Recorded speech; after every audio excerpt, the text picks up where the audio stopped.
Hello, my dark darlings. I'm Markia, and this is the Something Scary podcast. Did you know that Something Scary is mainly written, produced, animated, and hosted, of course, by women? People are surprised when they learn that, because in horror, that's not often the case. So in honor of Women's History Month, I wanted to give a shout out to Janine, Sarah, Mari, Irma, Sapphire, and Gail, and all the female pioneers in this space who came before us.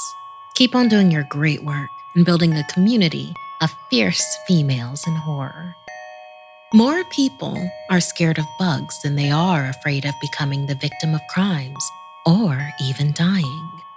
These people suffer from entomophobia, the fear of insects.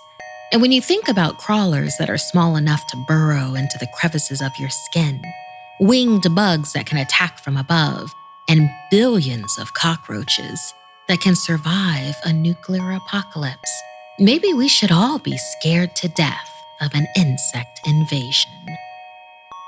First, killer growing pains, followed by death lurks from above. Then, art imitates murder.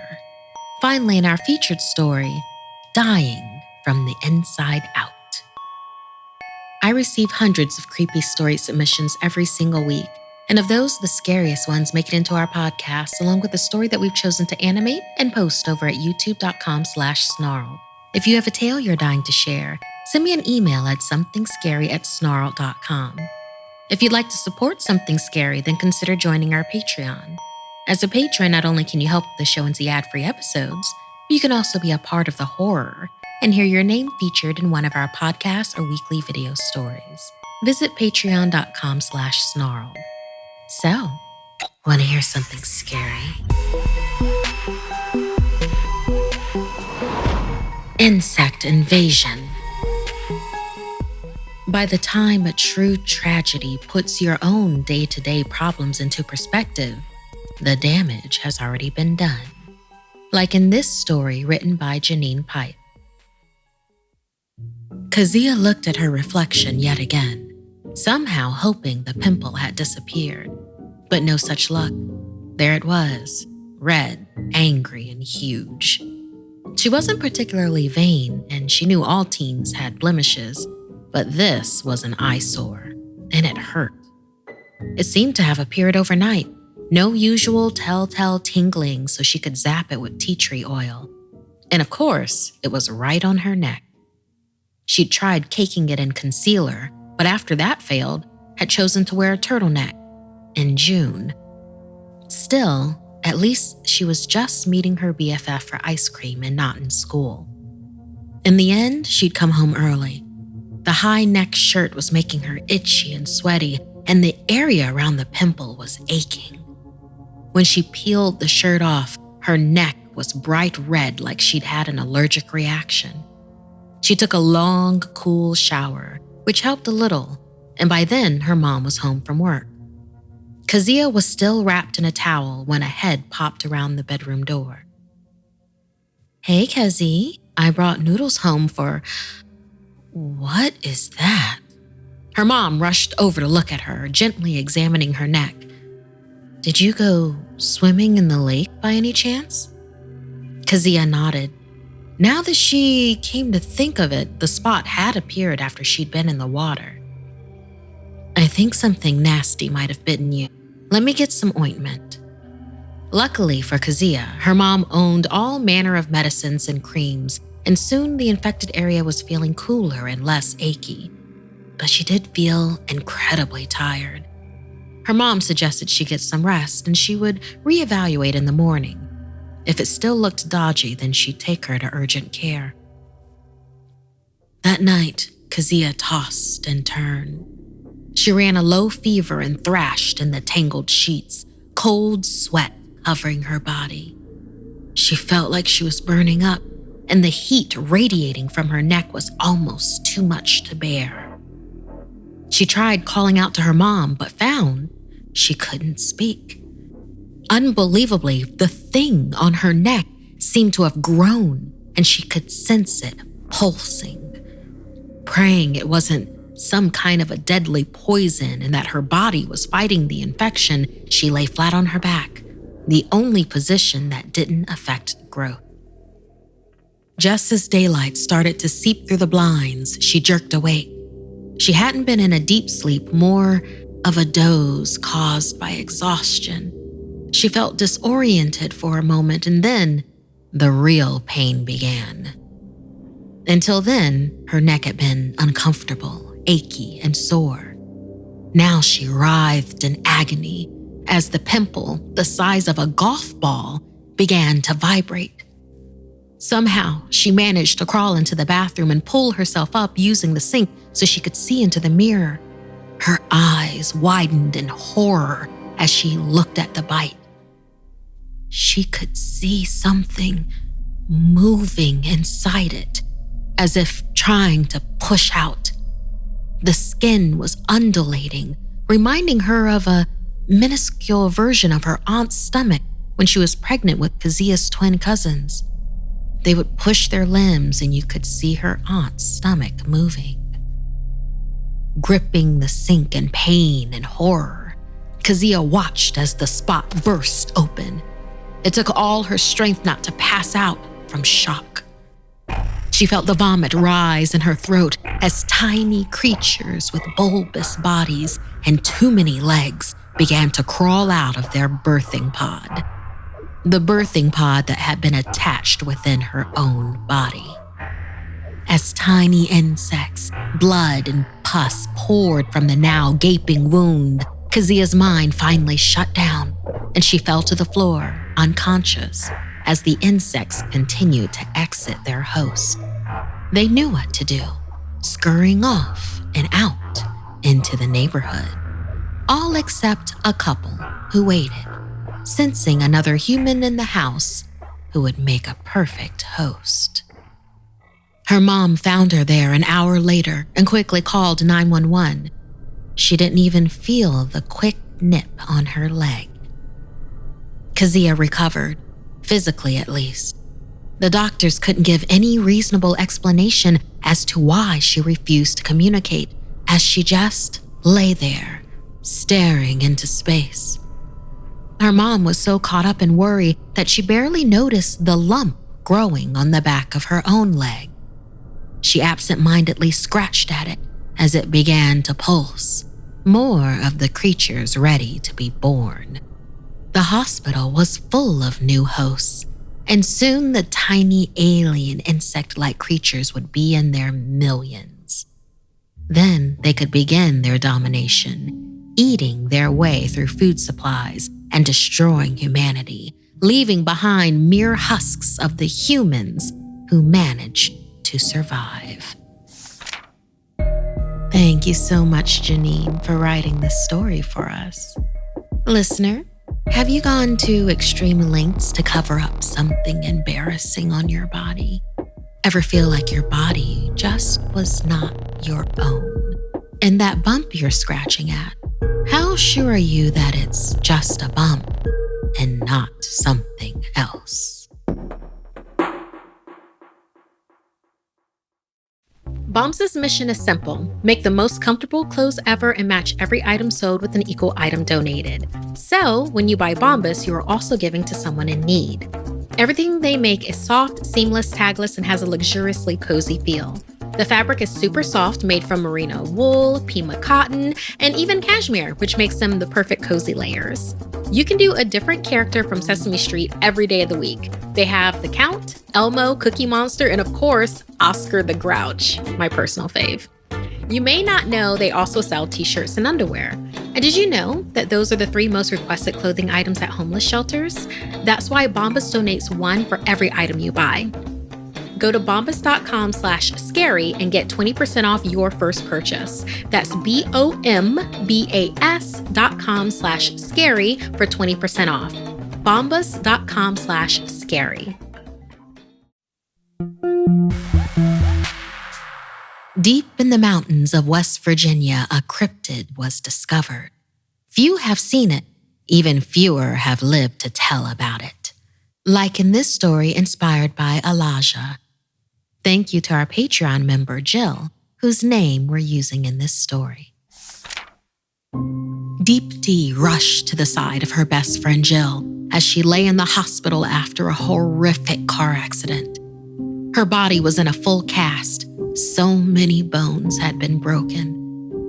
As Deepti sat next to her friend, listening to the doctors talk about how slim Jill's chances of survival were and how unlikely it would be for her to awake from the coma, she couldn't imagine what could have caused the crash.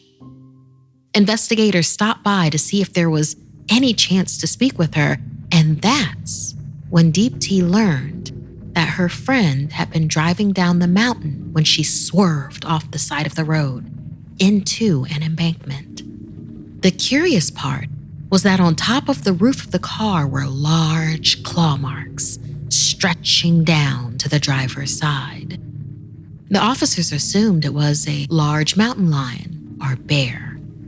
But those animals would have let go of the vehicle as it started to plummet. Whatever this was, it had hung on until the crash and then punched through Jill's window and clawed at her throat. She had been saved since the car was on its side, and during the struggle, her seatbelt ripped. She fell under the car and the creature couldn't reach her, but had banged her head very badly. Deepti needed to check on Jill's cat. The place was a mess. Dirty dishes piled up and bits of paper with scribbles all over the counter. She picked one up and gasped. Car crash, car crash, car crash. The words were written over and over, along with some really freaky-looking Birdman-type creature. How had Jill known she was going to crash, thought Deepti. What was the drawing meant to be? She quickly fed the cat and left. Still curious, she had to look for herself. As she approached the area where the accident had occurred, she shivered. The caution tape was still up and the barricade was missing. She drove very slow, barely going 10 miles per hour, when she heard something. Something above her. It didn't sound like an aircraft, so she turned off the radio to hear better. It sounded like an enormous bird flapping its wings, but that was surely impossible. Giant winged creatures died out with the dinosaurs. Deepti pulled over to get a better look. As soon as she parked, the noise grew louder and closer until she felt a jolt on top of her car, then a release as if it had flown away. Deepti rolled down her window to see what was happening, but her line of sight was limited. Again, the flying thing swooped down, hitting her car, this time toward the edge before fleeing. This time, Deepti hit her head and knew that this creature wasn't going to stop. She needed to leave right away. She tried to start the car and in her panic, flooded the engine. Flashes of the claw marks all over Jill's body came to mind, and instinctively, Deepti unhooked her seatbelt. This time, the creature knocked the car over the edge where it dangled, ready to tip over at any moment. Deepti rolled down the passenger window and threw herself out of it just in time before her car took a nosedive several hundreds of feet below. As she leaned over to see the crash, she felt some relief. She had made it out of the car alive. But then, from behind her came panting. Claws scraped against the asphalt, intentionally gaining her attention. Despite her terror, she slowly turned around to see what was behind her. And there it stood, 8 feet tall, huge leathery wings like a bat, stretching 10 feet wide, a rodent-like face with sharp fangs, glowing red eyes with no soul. It was the Mothman. Deepti stared in disbelief, focusing in horror on its talons, sharp as swords, scraping on the ground, sharpening themselves for what awaited.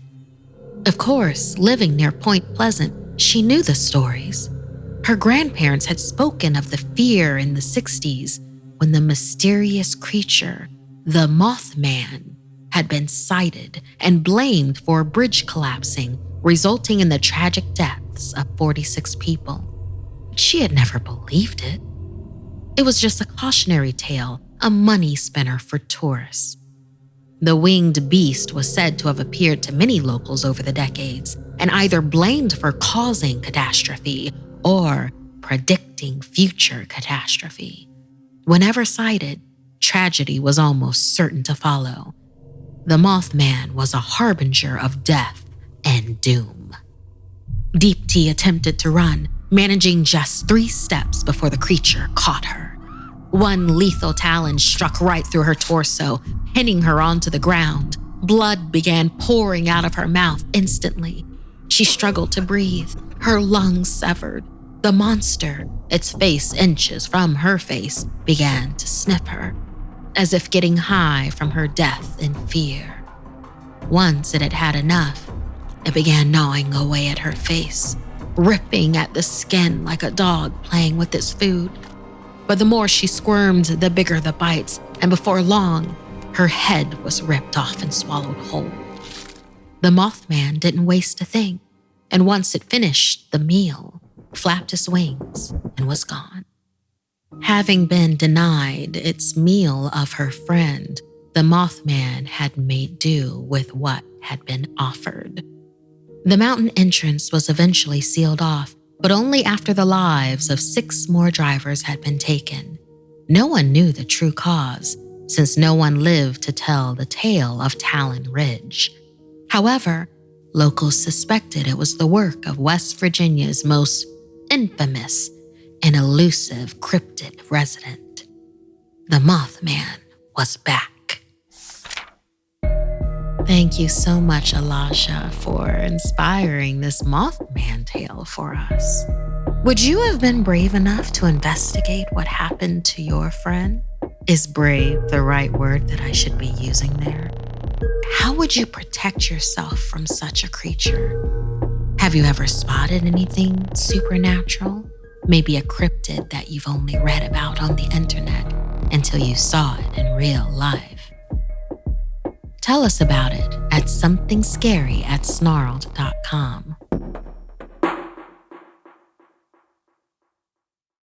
So here's the thing. Our producer, Treese, really wanted us to use this software called Monday.com WorkOS. Treese produces a number of shows, and we all have our own way of working. That's why Monday.com was the perfect solution for us at Something Scary and Treese and all the other shows she manages. It has the flexibility to let each team and even each team member visualize their work their way. At the same time, it also helps us centralize each show's work into one place, giving us and Treese transparency into who's working on what, where work stands, and helps us track our impact with easy-to-build dashboards. Way to help us work our way and help us work better together, Monday.com. To create our podcasts and videos, we have writers, illustrators, and editors all working on one project at the same time. With Monday.com, managers have full visibility into what their team is working on, no check-in necessary. The platform is super flexible, so teams can customize it to fit their needs.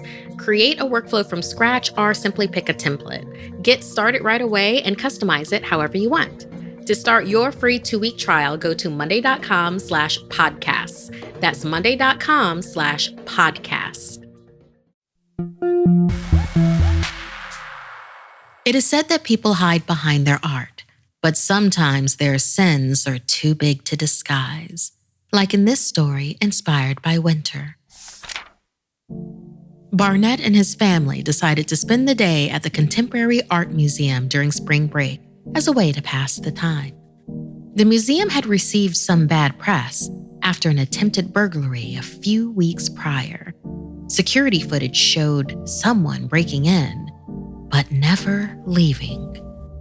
The night guard claimed he hadn't seen a thing. Due to the negative media attention, tickets were cheap and perfect for a spontaneous day out. When they entered, Barnett walked right up to the security guard he'd seen on the news and jokingly asked if they ever found the guy. By the look on the guard's face, no, they had not. And no, he didn't find the question amusing. Talk about a guy who took his job a little too seriously, Barnett thought. The family began the tour that led through a room full of artifacts and pottery from centuries past. All of this seemed a little boring to Barnett, so he convinced his sister Tilly to sneak away from the group. They found themselves in rooms that felt like they had moving walls and ceilings, rooms that simulated the inside of a kaleidoscope. They kept roaming through the exhibits, each more exciting than the next. But as they approached the fourth room on their journey, a terrible smell filled the air. Now it was an immersive gallery with paint all over the walls, so they thought it must be from the fumes, but the deeper they got into the room, the more ghastly the odor became, pungent even. They rushed to the hallway for a reprieve, but it only got stronger. The fifth room, straight ahead, appeared to be the epicenter of the stench, so they peeked in. But it was just a bunch of sculptures from the Hellenistic era. How could stone make a smell like that? At a quick pace, with their shirts covering their noses, they began walking past each sculpture depicting Greek gods and goddesses. But nothing seemed out of the ordinary until they saw a curtain in the back corner.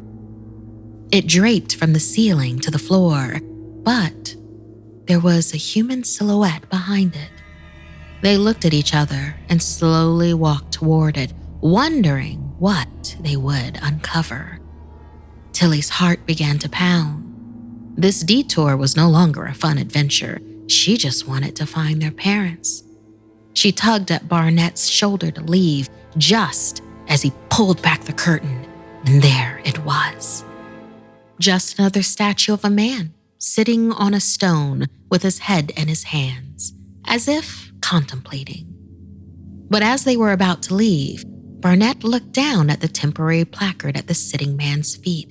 It read, "A pensive man does no stolen deeds." What a weird title, they thought. They were about to leave when something else caught Barnett's attention. Movement on the head of the stone man. He peered closer and noticed some maggots crawling across the stone, across the floor. The siblings jumped back in terror, squealing. Within seconds, their parents, along with other guests and employees, surrounded the sitting man. The manager cut her way through the crowd, looking at the drapery that was clearly not meant to be there. Once she pulled back the veil, she gagged in horror. After collecting herself, she reached to touch the statue's shoulder, and the entire body fell to the floor, causing the faux statue's mouth to open and thousands of maggots to crawl from every orifice. It was clear this was not an exhibit, but a decomposing body disguised as stone art. Maggots covered the manager's shoes and began spilling out into the crowd faster than they could run away. The room panicked and rushed toward the exit signs. Some people were sick. One fainted.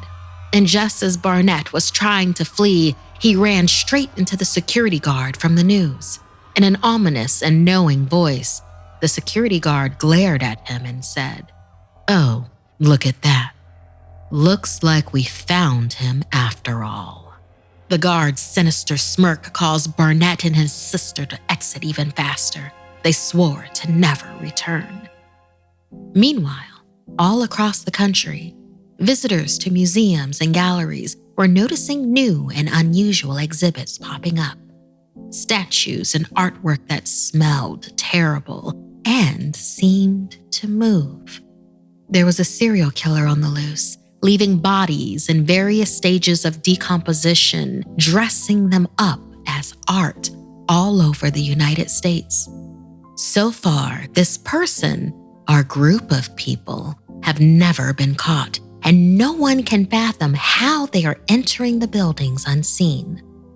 Next time you visit one of these places, keep a close eye out for maggots. Thank you so much, Winter, for inspiring this scary story of museums and art exhibits. It does remind me, I don't know if anybody that is listening, but there was an exhibit of actual bodies that did tour around America. There's a lot involved with how those bodies were collected that I'm not going to get into right now. But it was actual human bodies, and there was an exhibit that traveled around. This story definitely brought that back to mind. Have you ever seen a statue that you thought looked too real to be fake? How would you hide a dead body if you really had to? Does this story make you see museums in a different light? Fresh from San Diego, California comes the sunglasses brand I buy for myself and all of my friends. I'm talking about Blenders Eyewear, and you're going to be just as hooked when you see how awesome these shades are. I love that Blenders offers so many types of glasses to choose from, because one thing I've discovered in the last couple of years is the importance of blue light glasses. Since I spend a lot of time looking at screens, it's important to take good care of my eyes. They're perfect for when I'm working on set and spend more time than usual on my phone. Unlike expensive big brand shades that you've probably lost or smashed in the past, Blenders are actually affordable, so you're not going to cry as much when the inevitable happens. And it's not just sunglasses. Blenders has prescription glasses and readers, as well as a snow collection with goggles and accessories.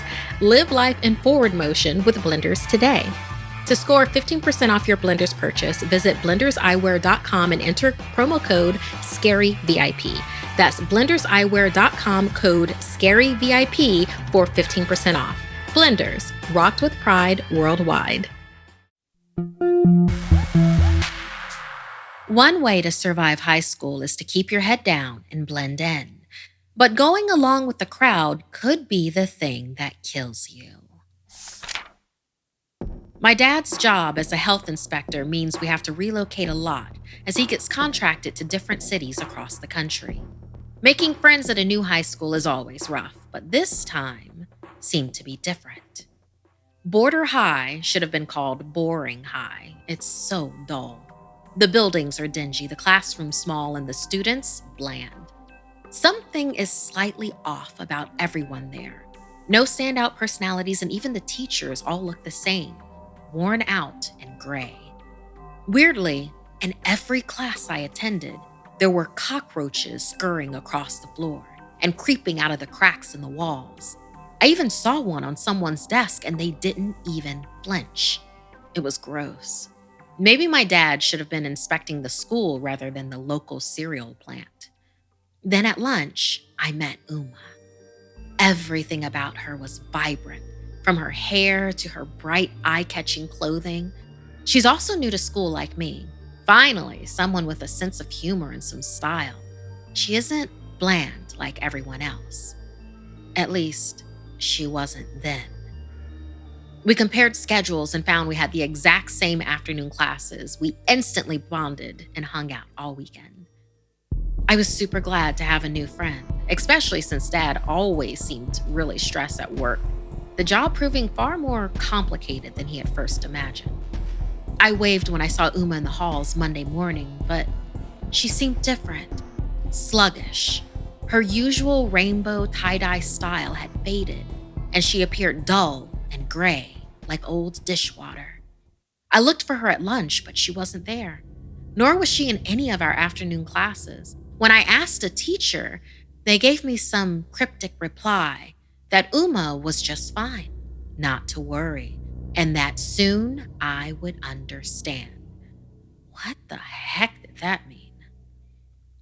I went to bed that night, still concerned that something had happened to her. She hadn't replied to any of my texts. After tossing and turning for hours, I was startled by a tapping sound. I sat up as my bedroom door creaked open. It was Uma, somehow in my house. Uma crawled in, all jerking and twitching as she moved. I watched, paralyzed with fear, as she crawled up the wall like a spider and peered down at me from the ceiling. She was struggling to speak, her lips pursed closed. She moaned, and then finally, her lips tore apart and hundreds of cockroaches poured out. They fell directly onto me, covering every inch of my body and the bed. I could feel them burrowing around my mouth and nose, trying to get in. Then, as quickly as she'd appeared, Uma was pulled out of the room, the door slamming shut behind her. I jumped up, arms flailing, desperately trying to get the bugs off of me. I could feel them crawling around my neck and chest. I wailed, and then suddenly, I felt a shift in the room. I bolted upright, still in bed, and opened my eyes. Nothing. I leapt out of the twisted sheets, patting myself. There were no cockroaches. I opened the door to the hallway, and there was nothing. It must have been a nightmare. My breathing began to return to normal, but it had been a traumatic experience. The next morning, I felt exhausted, and my head ached. I felt sluggish walking to school, not like the flu, but more like fatigue. The closer I got to the building, the worse I felt. During the first period, I looked down at my hands, and they seemed to have lost their color, faded the same way Uma's had. I realized I was blending in, starting to look like everyone else all around me. Somehow, just like them, I was fading, losing my sense of self. There was a scratching in my throat, like when you swallow a potato chip you didn't chew enough. I started coughing, choking, until something came loose, and there it was in front of me, in a pool of spittle. A cockroach. I stifled a scream, not sure if I was more repulsed by the critter or confused as to what was happening. I felt my cell vibrate in my pocket. It was a text from my dad, the man who barely knew how to use his phone, so it must be important. Come home now. The plant has been shut down. It's infested. The bugs aren't normal. We need to leave immediately. I focused as best I could. My vision was blurry. They aren't normal. There was something wrong with the roaches. I would learn later my dad had found high levels of an unknown substance in the cereal caused by the bug infestation. And before he knew it, specialist government agents had turned up and put the plant on lockdown. He was allowed to leave, but the other workers were quarantined. He overheard one of the agents muttering about Area 51. The roaches in our school had come from the plant, my dad's plant, brought in with the food supply. They had infested the school. They had contaminated the students and faculty, including Uma, and now they had invaded me and turned my world to gray. I desperately wanted to get up, to leave, but I can't. I just don't have the energy. Besides, now I am one of them, destined to always be part of this dull, boring, and colorless existence, part of the intrusion. But soon, you'll understand. We are just the start. That plant delivers cereal the world over. The agents can't stop us all.